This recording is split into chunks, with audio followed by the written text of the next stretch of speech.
Tiye's journey from Earth to life is one she cannot overlook, for it became the opening doorway to the happenings with her. As it stands, the discovery of what she can do today is nothing short of a miracle in the eyes of many.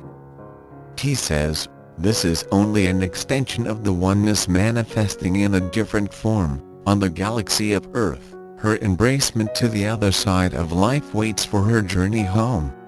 She said Dr. Raymond Moody released his book on the study on life after life in 1975. The information from the study claims and shows a whirlwind of experiences, based on his book. The phenomenon is worldly recognized from all corners of the globe. It's not highly impossible to identify how many of us have had this experience. As the phenomenon was only recognized after his book, it would be hard not impossible to ascertain the experiences that predates his book. The scientific evidences that supports this phenomenon is what people hold on to believe in the true fact of reality. However, the true reality is not scientific, it's the consciousness outside the flesh. The women or men, who has been on the other side, carry all the answers, for while they guess, we know. Tiye says, today she wanted me to share with you her knowing fact, outside the scientific evidences, outside the think process of human thoughts. She says, it's her journey of sharing the knowing of that true connection, through that excursion into true life from her experience here, on the earth. She says, she would like you to view it from this point of view. Earth equals the body, which are your experiences on the earth plane. Consciousness equals the true essence of life, which is life on the other side of earth experiences.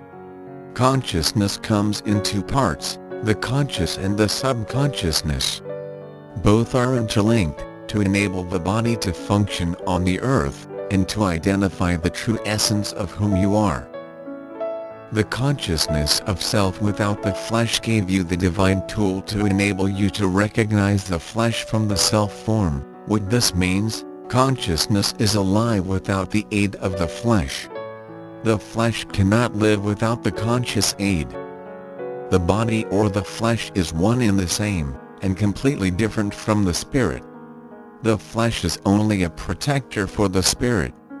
The spirit is a supernatural being, and can survive without the flesh. When you seek a partner or a friend with someone, you look at their appearance, what they wear, what color are the eyes, and say, wow, she is nice, he looks good.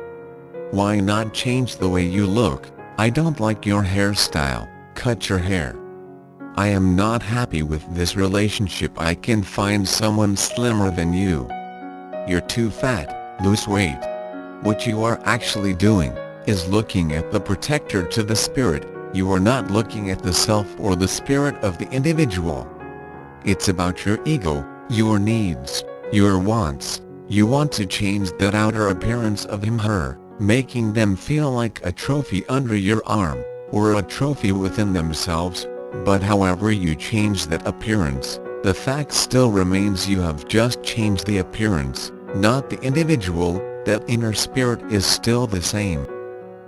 It's like saying, I like the car, it's a beauty, but the beauty of the car is not the car is the engine. So however much you change the color of the car, the lights, the entire beauty of the car, and keep the same engine, you always have the same car, for what makes that car move is the engine. The shield or the protector of the spirit is of no real importance on the other side of life. When my spirit left my flesh in the hospital, it was quickly realized that being within the spaces that I went, carried no division, no judgment, and no fears to my consciousness, and it could not be identified if I was from a particular culture, nation or creed. What was noted was that your experiences on earth determined your outcome on the other side. I was able to watch certain happenings from my point with other souls. I was united with all that encompasses beauty, bliss and serenity all rolled into one. On the other side of life, There is no title to your being, there is no crown, there is no position of wealth or material possessions. All you have is self, consciousness, uniting with other selves stripped from the protective shield or the body of earth. Whoever you are on the earth, the Queen of England, the Pope in the Vatican, or the suffering people of the world, when it's time for their journey, they will all face that trip, stripped of all that fame, riches, privileges, authority, poverty, and superiority. We are not humans on a spiritual journey.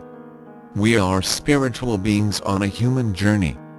Your journey on the other side will be outside the human form of flesh, stripped back to that spiritual being, self, that you are and always will be. We are not robots, we are pure consciousness. Death is to the flesh, not consciousness. What dies is the flesh. Consciousness remains alive, it's eternal, and it continues life. Tiye said, while she was outside the flesh embedded in pure undiluted consciousness, she was able to see earth beings having their experiences. She said she had no barriers to what consciousness could do. She said, she went through walls, people, objects, and she said, she was indeed a free spirit, and all this without the flesh, which in her mind the flesh is like a pullover or a jacket.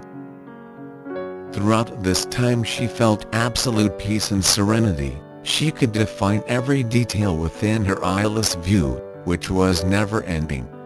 Her faculties, she says, were more involved on the conscious realm without the flesh, than they were on the earth realm with the flesh. She says it was amazing. She understood people who were not speaking in her learned mother tongue. She could identify each and every word spoken from the earth realm, while in the realm of consciousness. The power she felt in the consciousness realm superseded any ability she had on the realm of earth. It was like knowing, feeling, receiving and communicating on a wider spectrum, yet in one space. It was like taking in different frequencies all at once and relating to each and everyone differently all at the same time. It was electric, she said. Consciousness is the ultimate enlightenment, its true reality. No airline could fly faster than her, she said, and no ship could float as accurate as her either. Although she was floating in airspace without water, she said she remembered all that she captured within from the serenity of wherever her consciousness was at the time.